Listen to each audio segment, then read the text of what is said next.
symbole de la désertification des centres-villes. Depuis un an, cet espace commercial installé en plein cœur de Bourges est vide.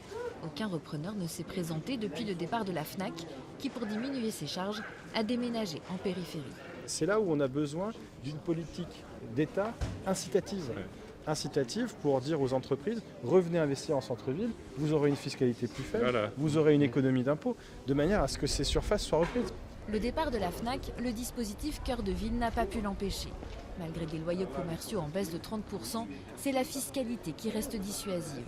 D'où la nécessité de faire évoluer les textes. Nous voulions faire une discrimination positive, à savoir diminuer la fiscalité en centre-ville et l'augmenter en périphérie, parce qu'on s'aperçoit qu'aujourd'hui, nos commerçants en centre-ville sont pénalisés par cette fiscalité qui est trop lourde en centre-ville, alors qu'elle est moins élevée en périphérie, comme le coût de la rénovation. Fait partie des 222 villes retenues par le gouvernement en 2018 pour bénéficier du plan Action Cœur de Ville. À la clé, des aides à l'implantation commerciale, mais aussi la création d'un poste de manager de commerce pour faciliter les installations. À Bourges, c'est Jérôme qui l'occupe. Entre l'idée et le projet, il y a beaucoup d'embûches et pour l'installation, il y en a encore qui arrivent après.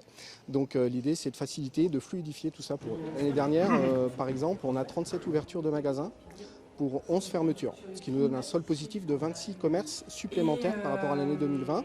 Et depuis le premier semestre, là, on est à 13 ouvertures pour 2 fermetures. Donc encore un solde positif de 11 et beaucoup de commerces qui arrivent encore. Mais Cœur de Ville, c'est aussi la valorisation de l'habitat, de l'espace public et du patrimoine. Donc ça va être un espace où il y a du magasin, boutique, des espaces pour la formation, à l'utilisation des produits Monin. Mais cette visite sénatoriale a aussi été l'occasion pour les élus locaux de faire remonter certaines données.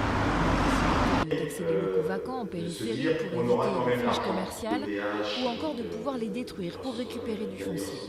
Autre demande, plus de souplesse dans les procédures, de rapidité dans l'étude des dossiers et davantage de moyens financiers. Je pense qu'il faut véritablement avoir une vision plus intercommunale, qu'on a besoin d'un certain nombre d'outils législatifs et réglementaires pour le faire. On a besoin d'argent aussi.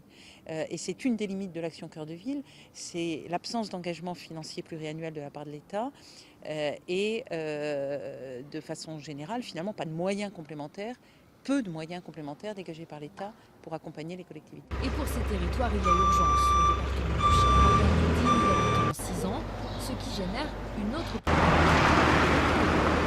Donc l'intervention de l'État a été extrêmement positive, elle a été, je dirais, proactive pour développer le chiffre d'affaires des enseignes, mais aujourd'hui, nous sommes bloqués par un manque de main-d'œuvre et par un manque d'incitation au retour au travail.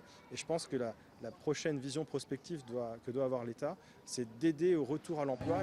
Et justement, cette politique en faveur de la revitalisation des centres-villes fera l'objet d'un rapport qui sera rendu le 29 septembre prochain par la mission sénatoriale.